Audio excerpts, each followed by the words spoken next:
back, and Mercury just went retrograde, so I figured this is a great time to record this week's podcast. I already hear a car in the background. Well, we're just going to go with it and see what happens. Mercury retrograde isn't something to be all like fearful of. A lot of really great serendipitous miscommunications happen, and often when technology fails, it's because we need to look up and look around or do something different.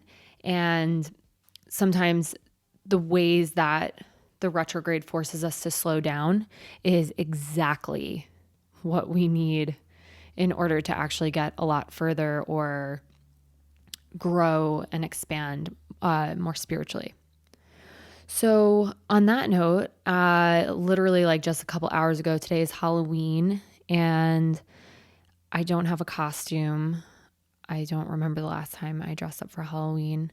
But it is a day where the veil is pretty thin. I definitely was a little, I got up at 3:30, cold shower, did sadhana.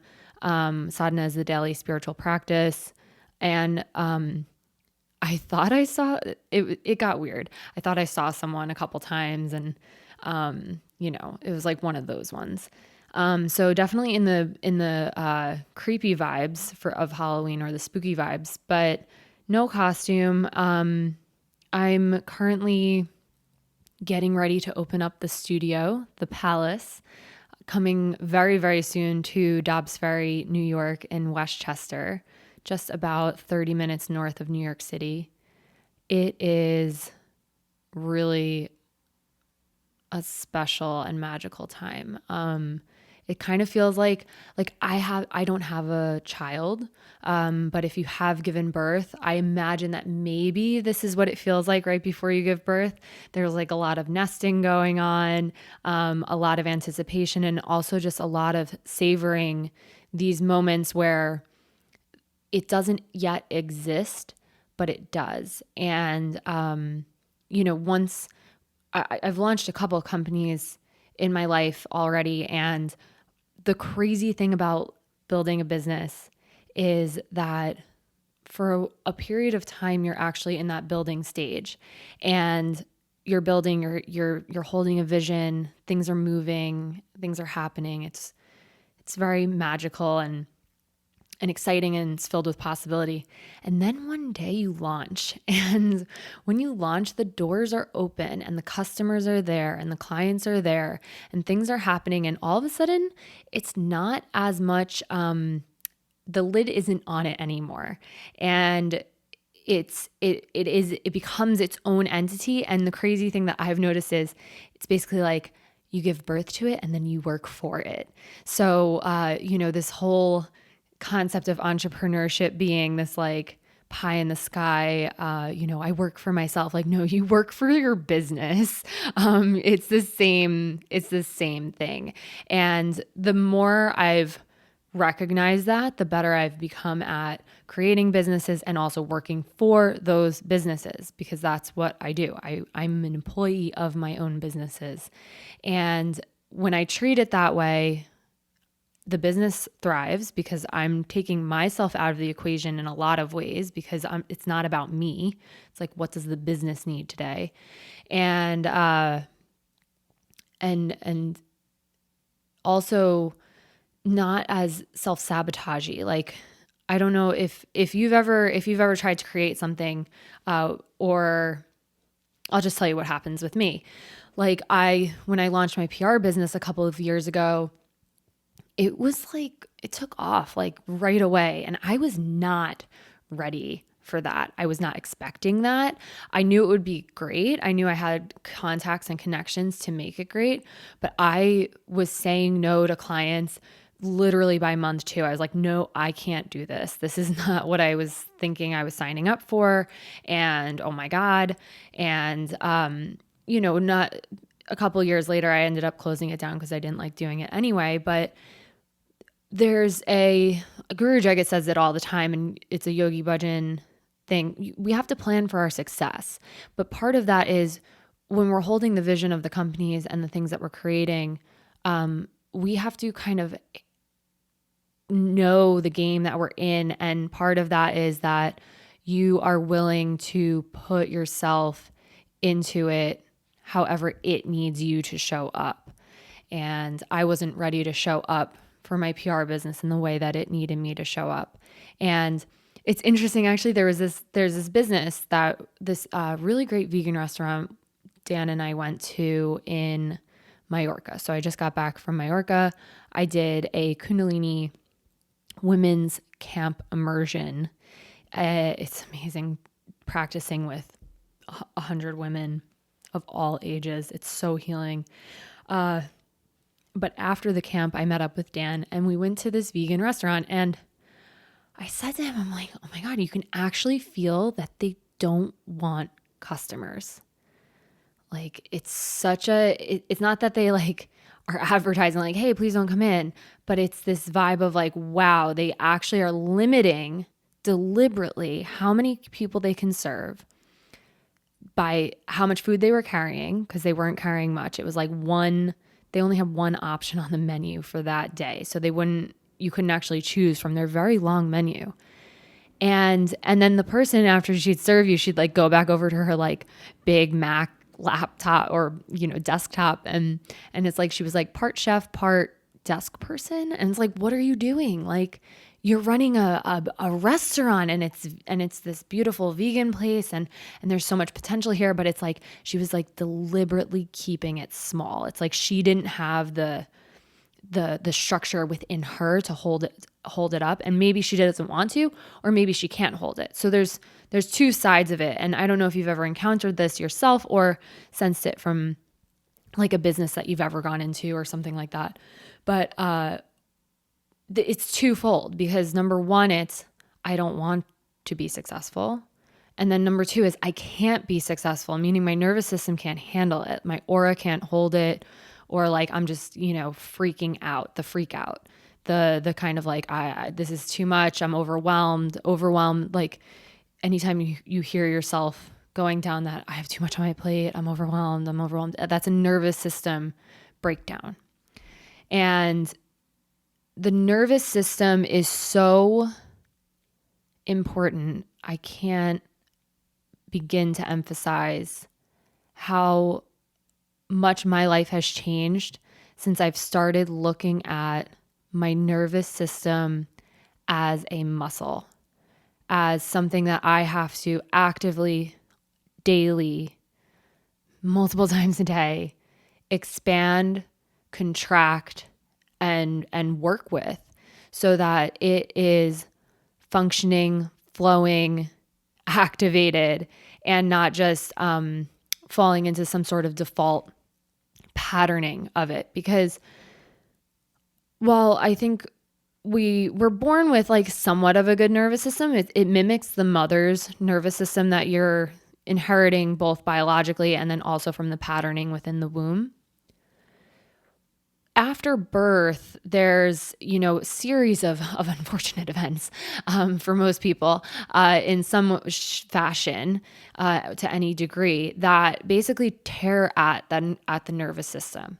And if you've never learned how it works and what it actually needs in order to function well, then you're way more prone to overwhelm, burnouts, and, not being able to sustain the things that you want to create, that you have these visions for. And you're like, oh my God, I'm going to get this out there and it's going to be amazing. And then you put it out there and it's a smashing success and you can't handle it.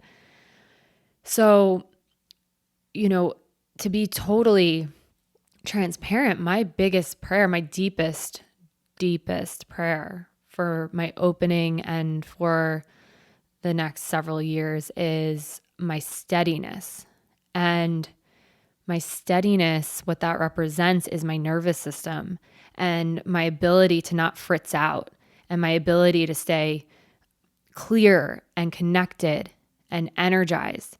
And that doesn't mean I'm not going to need a nap. Part of taking care of your nervous system is the contraction. You have to have rest. You have to have naps. You have to have breaks. But it's a steadiness. So I don't slip down a kind of rabbit hole that we're actually kind of put into it. I mean, if you think about your time growing up or entering the workforce, it's not designed for a healthy nervous system. It's actually designed to break it down and wear it down. And there are no naps. That's actually part of the problem. It's a major problem. There should be nap time, and the waking up at certain times that you don't necessarily want to or need to as a child, and then not having proper rest during the day, and then also having so much stress, meaning pressure, external pressures that become internalized pressures, that just wears away at it. And then not to mention wherever you live and the environmental stresses of that. So like for me, I grew up in New York, right outside of New York City. And when I was in 6th grade, 9/11 happened. And that has colored my entire generation and our nervous systems. And we forget about that sometimes, but it is absolutely linked to core anxieties and stressors and fears. Now, we can work on it, but it's so interesting because after the first day in Mallorca up on the mountain, so we went up to this monastery where the Black Madonna was sighted, and that's why they built the monastery there. And there's this amazing shrine, and it's very sacred ground. And so we were practicing deep women's practicing teachings on this land for 3 nights. And after the first day, I realized that my nervous system was relaxing to such a deeper level than it does when I'm at home. And it was like, whoa. It was actually one of those moments where I was like, shit, man, I thought I was relaxed and I'm not. And I think a lot of it actually has to do with I'm still right outside of New York City. I go in frequently, and I have to have my little bit of armor on, meaning I need to stay alert. Things are going on, and I'm crossing the street when I'm walking my dog, and there's a lot of people, and there's still a lot of, it's a densely populated area I'm in still. And things happen, and I have to be alert and aware and on guard. Now on this mountain though, I was like next level relaxed, which is amazing because the strength of your nervous system is equal to how deeply you're able to relax. It's not, I think we're all actually masterful at the fight or flight thing, at like the freak out. We've learned it, we've exercised it, it works. And if anything, we've overused it and now we can't access it. So at some point though, we've been really good at it. It's a very natural thing that we have, but probably since, couple months old or weeks old, we probably haven't had that deep parasympathetic, other end of the relaxation scale. I think of my dog actually, because every time we go to take her out at night, she like knows it's about to happen and she rolls over onto her back. She doesn't want to go for a walk. She's not lazy. She's just like, carry me, play. It's like a little game. It's cute. But we pick her up and it's literally like a forklift. Like we stick our hands under her and she's just completely limp. She's just the most trusting, limp, happy puppy of all time. And it's that level of limp and dead weight that to me is like, oh, like, man, that must feel really good. And she's able to access it instantaneously. And that's my wish for me. And the quicker that I can get into that kind of relaxed state where I'm allowing myself to be held by the earth or by water or by my life, the better. And the healthier my nervous system then becomes, because that's its foundation. So anyway, I'm up on this mountain top It sounds like so hippie. It's great. If you asked me 2 years ago if I'd be doing this stuff, I'd be like, what? Really 3 years ago. But actually, it's not that surprising, but it still sounds funny to me because it just feels like that caricature of like a yogi, like, oh yeah, I was up in a mountain and I was meditating in some caves. Anyway, it was fantastic. I know why people go up on mountains and meditate. And I also know why they go in caves and meditate. It's great. It's good stuff. And it's not that we need to spend all of our lives there, but to be honest, to know that there's a deeper level of relaxation and parasympathetic nervous system that I am able to access is so powerful to have that knowledge. So that now when I'm here and I feel like I'm relaxed, I can go, no, no, no. I know I can go deeper. I know that there's more. And just even having knowledge and awareness that there's a well of stability that can go even deeper is so healing and encouraging. It feels really good. So there's a lot of things out there on the nervous system. And actually, I told a story on Instagram last week after I was deeply relaxed on the mountaintop. I came down and I was like, you know what? I'm going to tell everyone my story. It's a story about how I found Kundalini yoga, and it's very personal, and it's really hard for me to share, to be honest, because it is so personal, so real, raw. It's still raw, even though it's about 3 years old now. And a big component of the story is that basically I was really, really, really sick. And I really wasn't sure where the light at the end of the tunnel was, because I couldn't even like see 2 inches in front of my face in terms of my hopes and wishes. It was kind of like, I hope I can shower in the next couple of days. Like that's as far ahead as I was able to think. And I was coming off of an SSRI, which is a serotonin inhibitor, and which is weird because what you want is more serotonin, but the way that it works neurologically, it actually inhibits the serotonin from leaving its kind of spots in the brain. It's really effed up, actually. It works. I'll tell you that if you're in a pickle and you need to numb out, it will help you. But I was on it for 7 years, and even on the lowest dose of it, I was numb. And the only emotions that would break through the numbness were the lower emotions. So the higher emotions didn't come out. So I had such low access to my joy and to happiness. So even though I was numb, it was like I was on this very low bottom of the scale of emotions and experience. Now, it got me through a lot of things. I was working in national news. I could not have cut those videos that I had to cut. I mean, like beheading videos and terrorist videos, and I mean people dying, and I literally would have to cut up to the point when like the person dies. And how do you not numb yourself if you're doing that? I don't. You have to turn off some part of you. Some part of your heart has to shut down, or you have to take some sort of chemical to shut it down. On the flip side of this, I'm coming off of it.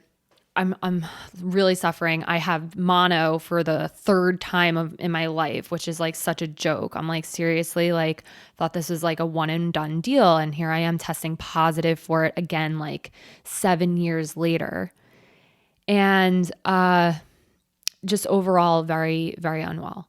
And I read somewhere, and I cannot for the life of me find this research, which is funny because it kind of feels like it was maybe one of those like divine interventions then, because even today I'm like looking for it and I'm like, oh, I'll just find the study that I found. And back then that really kicked me into gear. And I have no idea where I read this or saw it. It might have been in a documentary too, but there's information about how when you activate your parasympathetic nervous system, your inner healer kicks in, which means your body's natural capacity to heal itself switches on like a light switch.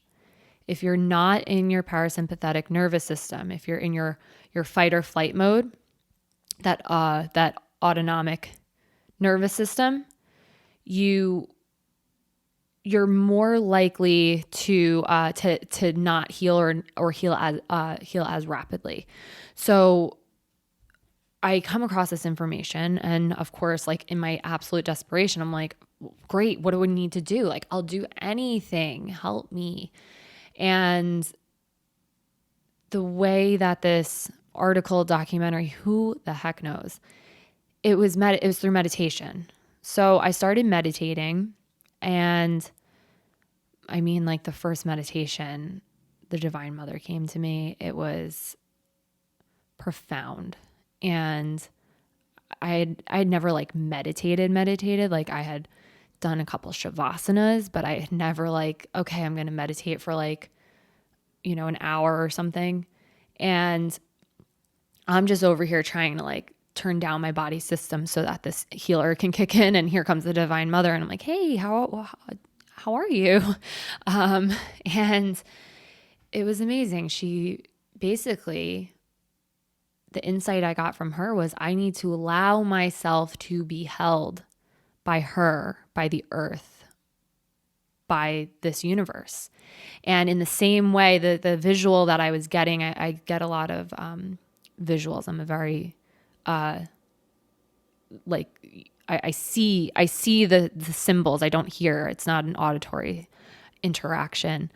The symbol that I was getting was the mother holding the child, and the child being limp, sort of like my dog, who we carry her out that way. And the directive was, I need to do that. And I need to let myself do that. And then that's going to get me there. And she's going and my healing will be absolutely assured. And so my prayer became, I am healed, I am held, I am healed, I am held. And I repeated this to myself, my God, I mean, for weeks, but I mean, almost instantaneously, like the next day or maybe a day later, I had a spontaneous Kundalini rising, which is basically just your dormant energy that's everyone has access to in the base of our spine. It rises up through the chakra system, and it activates your healing. It activates your energy, and it activates everything. And it was really, it was amazing. It was profound. It was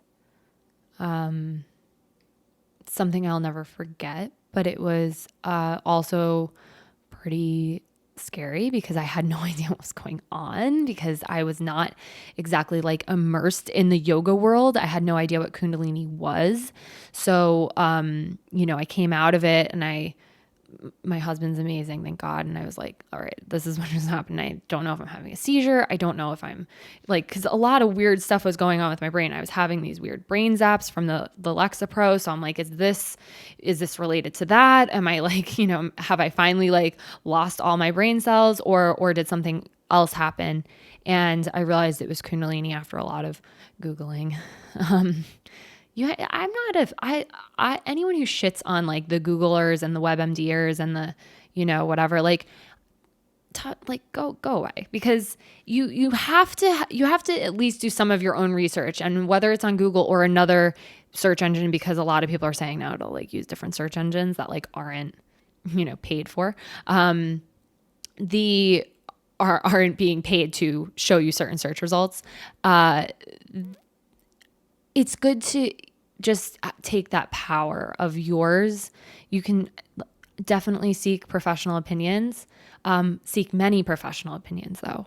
Anytime you're giving your power away to one doctor or one healer or one whatever, it's always has to come back to you. And it's something that I feel I have been blessed with, that I'm not scared to take that ownership over the decisions that I make about my health and my body.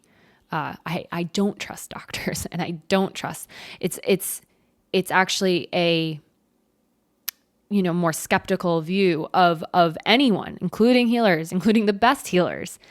But it keeps the kind of responsibility on me to know who I can trust and how I can trust them and what's going on. And it has helped me navigate a lot of situations. Anyway, realized it's Kundalini, end up at Kundalini Yoga not long after to help me deal with the energy, because it's an integration process. And to be honest, this is why I'm practicing. This is why I'm opening a studio. This is why I get up every morning, because this energy is moving in me, and it's very openly available for me, and it's a blessing, and when I practice, it's really powerful. And when I don't practice, I don't feel good. So I practice all the time. And that's also why I'm going to teach, because I'm also just genuinely in awe of this energy and this life force. And I'm curious about it. And I have deep reverence for it, because what it's done for me, it's literally given me a new life. I'm a completely new person because of Kundalini. And that kind of gratitude is I can't use words for it. So what I can do is build a Kundalini yoga studio for it, though. And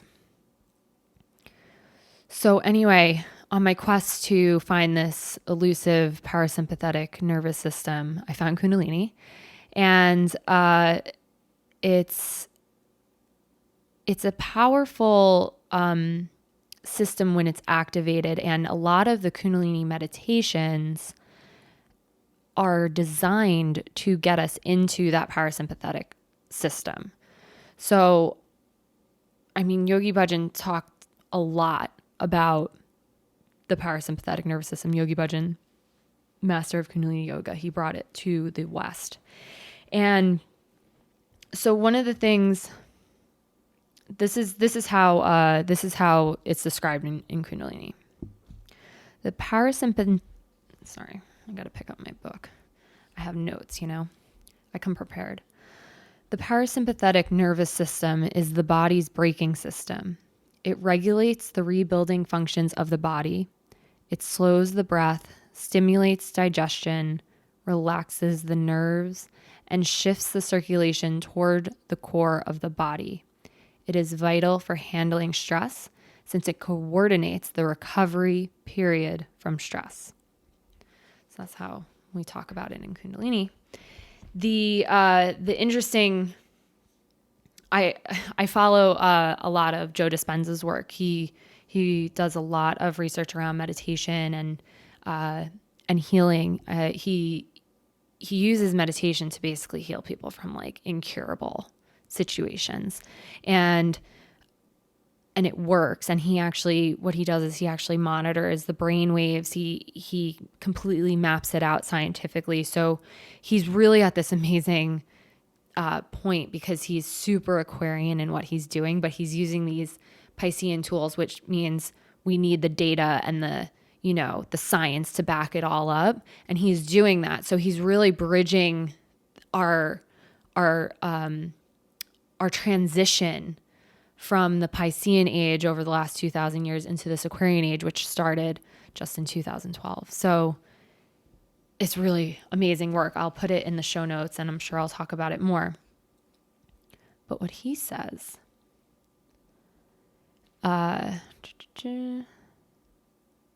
so what he talks about is getting into the quantum field.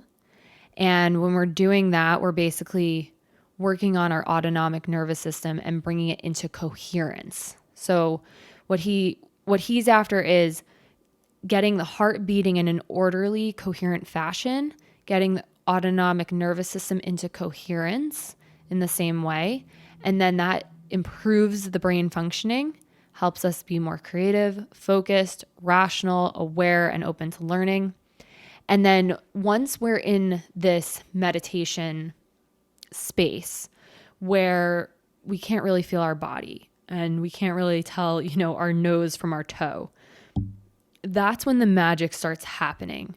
And we're opening up to this quantum field where time and space aren't necessarily relevant.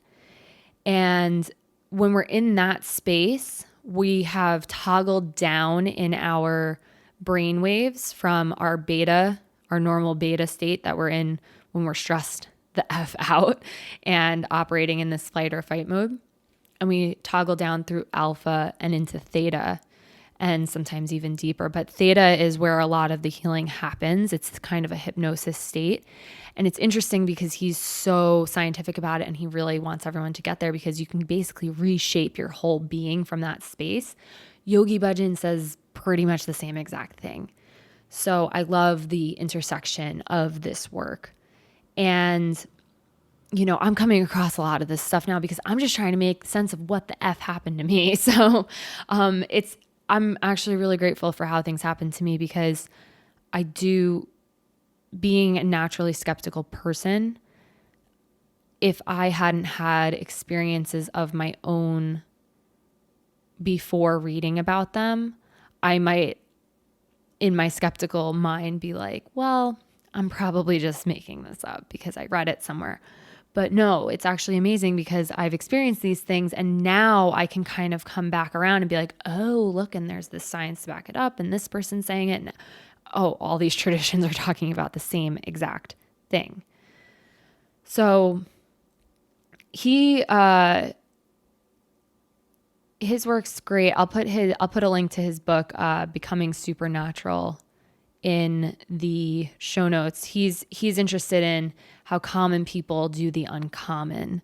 So this applies to healing from things that shouldn't be healed. And it also applies to, major, massive performance breakthroughs or creating a life that you never thought was possible for you.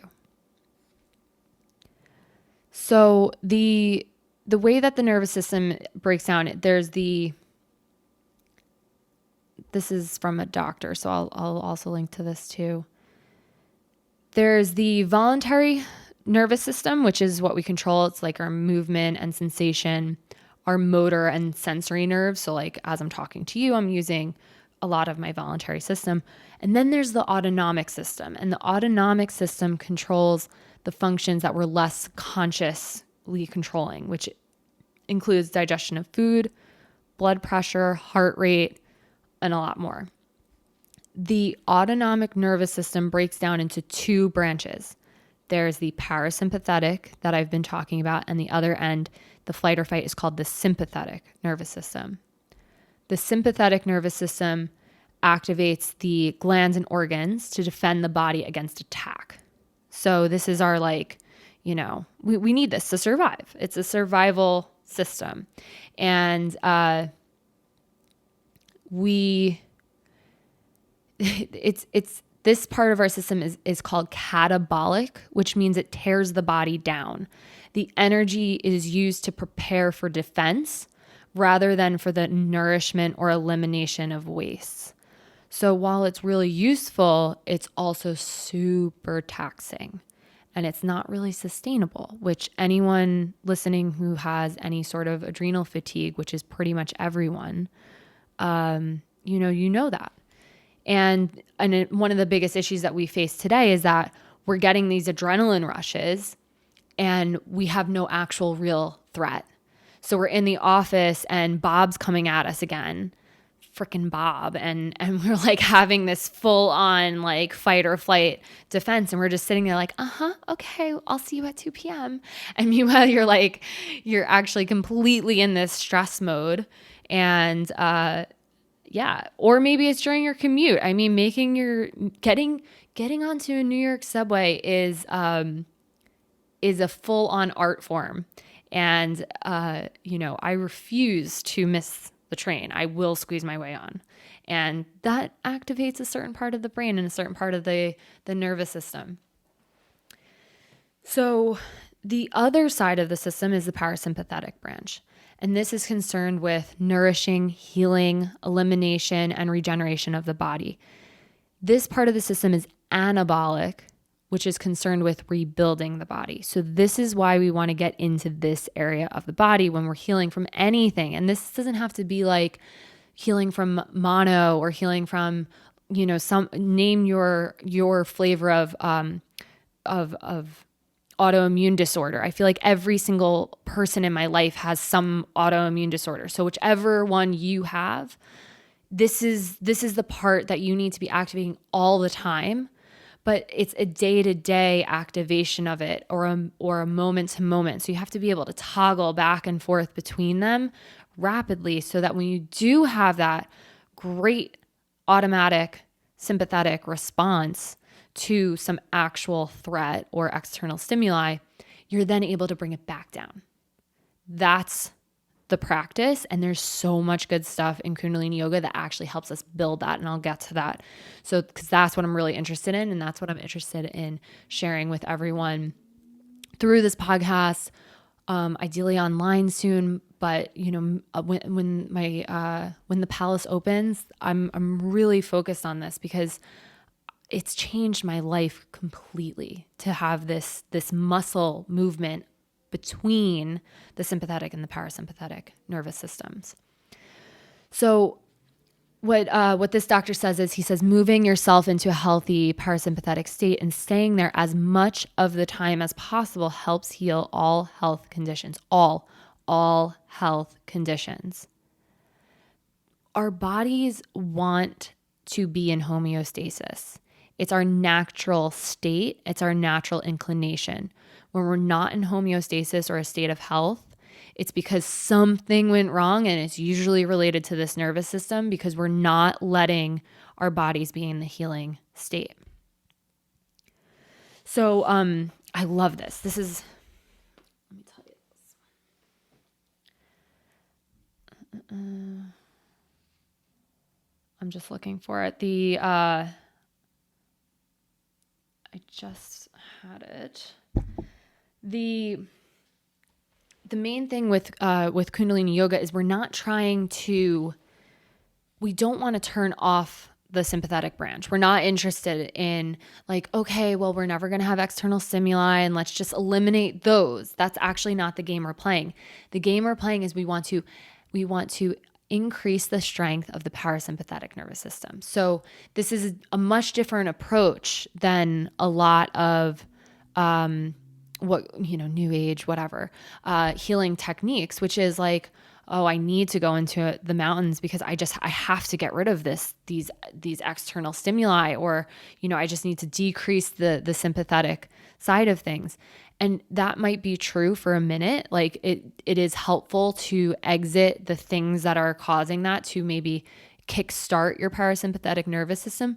But ideally you return and you are the householder and the family person and the wife and the husband and the whatever your version of your life is, that you're able to play that role and show up with strength and capacity and caliber. The path of Kundalini Yoga is the householder's path, and it's the highest incarnation within that is the woman householder. So, there's a couple things that we can do to increase the parasympathetic branch. So one of the best ways, it totally sucks, and I'm really sorry. There's a bunch of ways actually, and they all suck. I'm not going to lay it out to you like this is a hunky-dory path. This is also a warrior's tradition. And part of being a warrior is, you want to live a good life. And part of wanting to live a good life is putting yourself in uncomfortable positions so that you can be healthy, whole, functional, happy, all of the things. Number one is cold showers. So cold showers, it's a therapy, and Yogi Bhajan talks about it constantly, and they create a powerful parasympathetic reflex. And I'm on a pretty good streak right now, and I'm not gonna lie, my parasympathetic reflex is stronger than it has ever been in my whole life. And not only that, there have been a couple of times in the last few months where I have been in high stress moments, and my knee-jerk reaction was to take a cold shower. Now that is weird. That is super freaking weird. But I noticed it and I'm like, wow, okay. So I did it, and I'm not going to lie, I felt really good and I felt better. And there's something about it, the water element's super healing, first of all, but the cold water, it draws all the circulation up towards the skin. So it gets things moving, and it forces your body to activate its internal heating system. So a couple minutes into a cold shower, you're actually warm, but you have to get through that initial hump of it, and then you're good to go. The sirens don't lie. So you get in and it's like, and you have to be strong enough. It's you and you. So it's one of those things that kind of, it confronts you, meaning your ego and your kind of personality and whatever games you play, and you and your destiny and what you're here for and why you're here and who you are and who you actually, really, really are. And so sometimes I get in and I'm like, I'm in charge. Like, it's like so embarrassing to say that, but I'm not kidding, because I really am. And when I'm saying I'm in charge, I'm saying capital I am in charge. Like, not the whiny, like, like I just want to be in a warm blanket and like sleep my life away. Like I have things to do. I've been sick. I've been under the blankets for enough time at this point. I'm ready to do things. And part of that is I need to make sure that the version of me that I want in the steering wheel is at the steering wheel. Those cold showers help me get there. So that's a personal experience that I have, but it's good stuff. Now there's a technique for it. You don't have to go like totally under, and Yogi Bhajan actually says don't hit the thighs directly with the cold water, because the femur in the thigh bone it's responsible for our mineral balance and production. So the cold water directly on that can actually throw us off a little bit.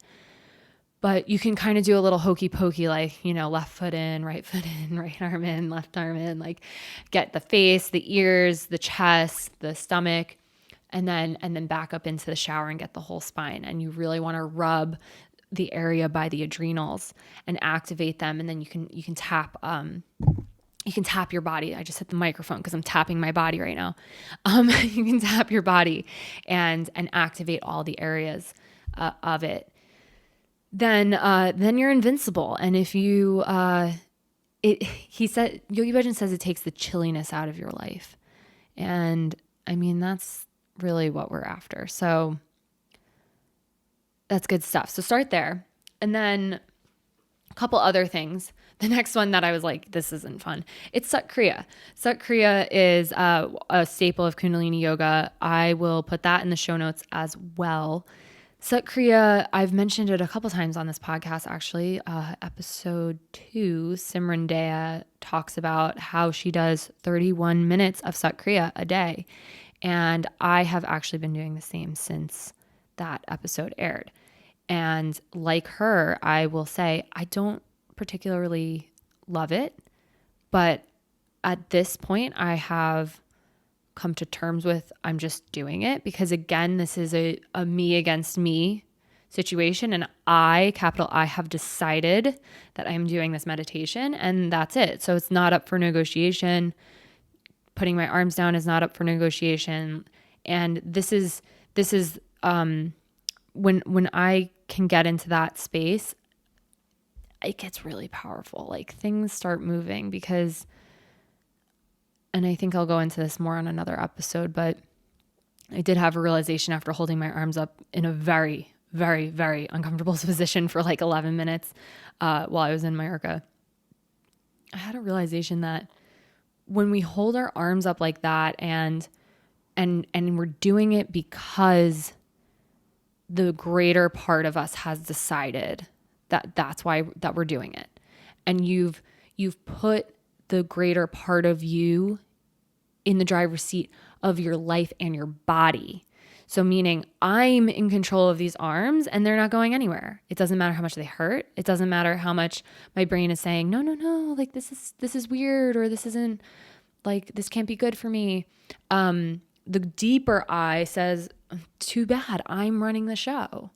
And I know that this is fine. And I know that you actually do want this, because it expands you and you grow. Now so this conversation that's going on, the big realization that came through, I was like, oh my God, no, like, duh, this makes so much sense. The greater part of us is the divine. So we're completely connected to the universal consciousness of it all.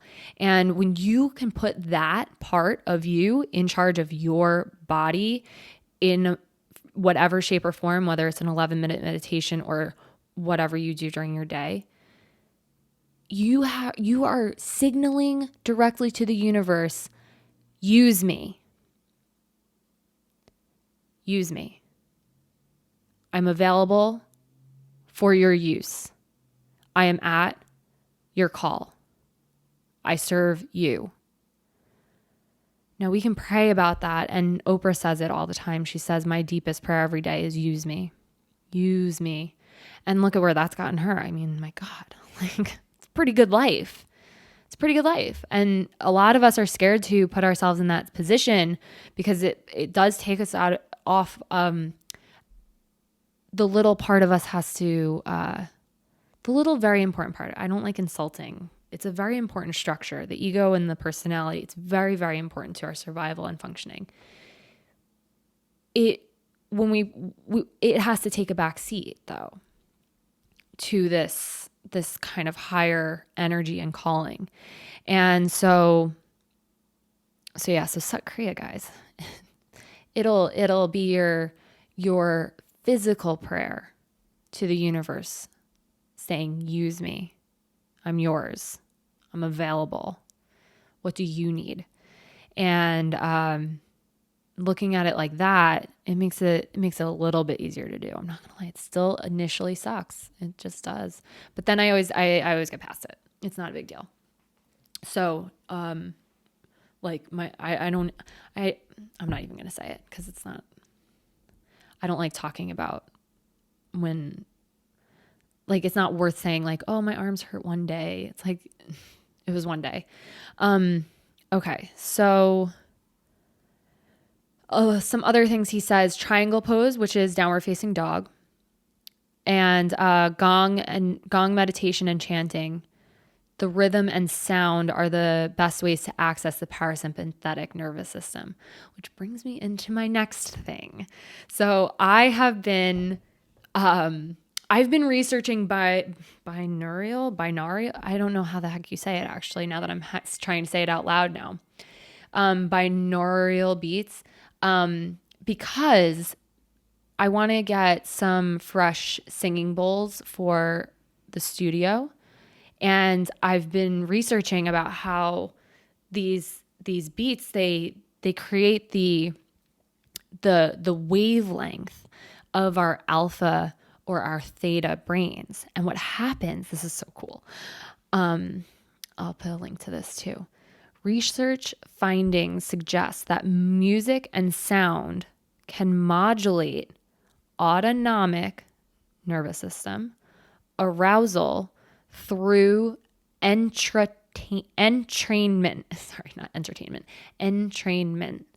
Entrainment is a process through which two autonomous rhythmic oscillators with similar but different fundamental frequencies interact, resonate, and synchronize.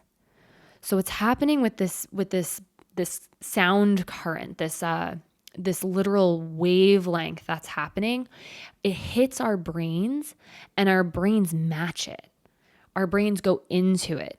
And it's so funny because I was listening to one of the deepest ones, like that takes you deep into theta yesterday. And I literally like took a nap instantaneously after. I was like, and I'm going to go take a nap now. I was like, why am I so tired all of a sudden? Oh, right.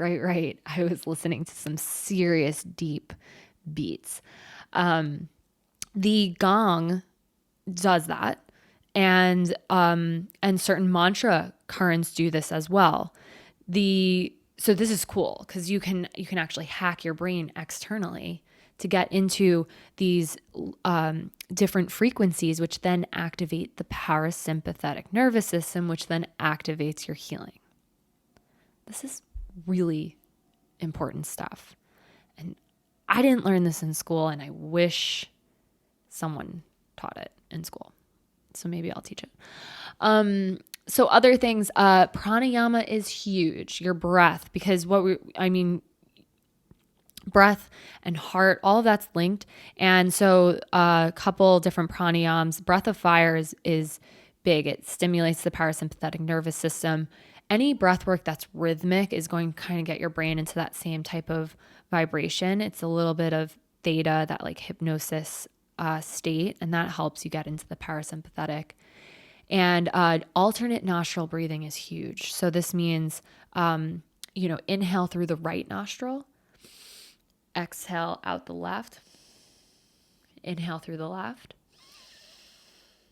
exhale out the right, inhale through the right, exhale out the left, and continue.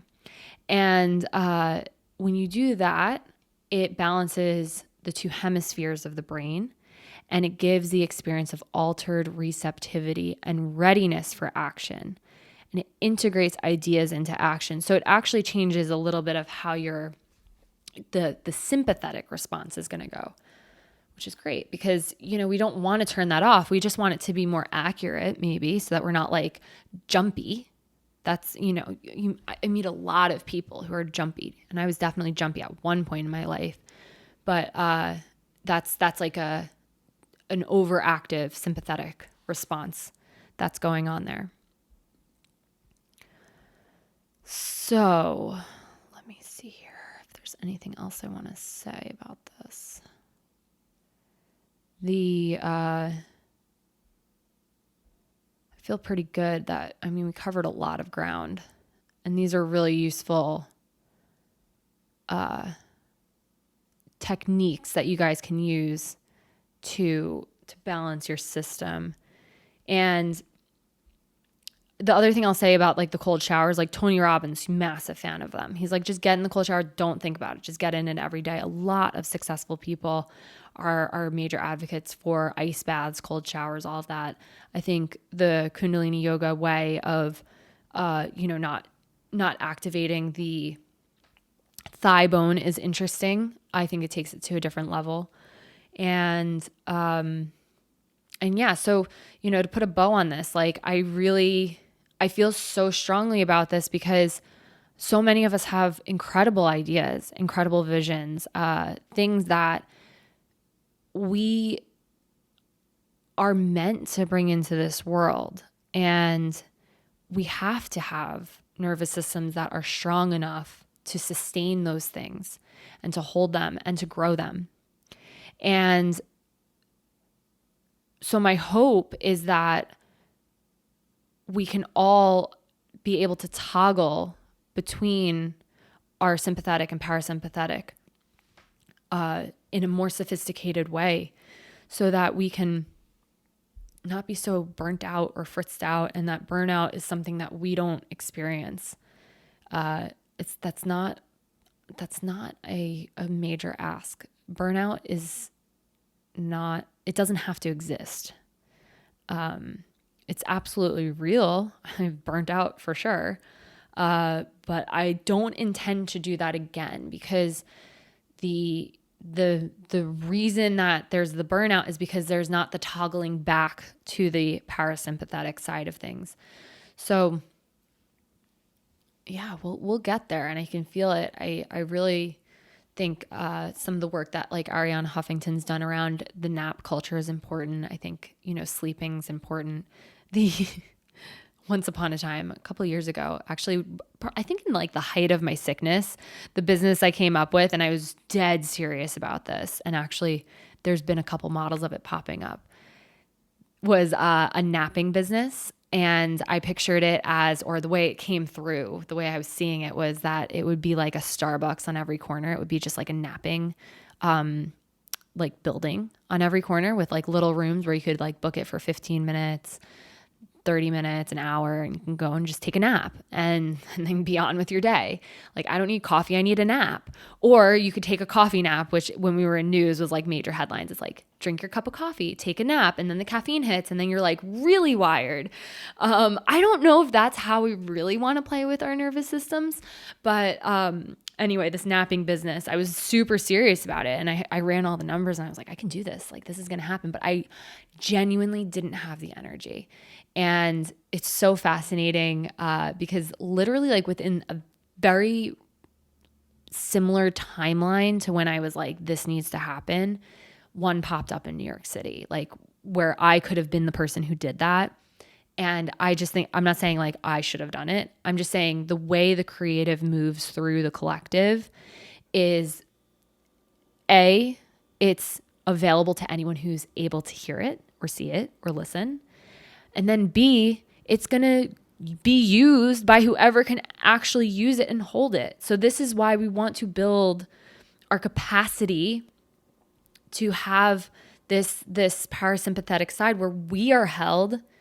So therefore we can hold a lot because we're not doing a lot of the work. We're actually just relaxing into it. It's a state of allowing, not a state of like muscle building and heavy lifting. It's cool. It's really cool. I'm super pumped about this and I feel invigorated by it.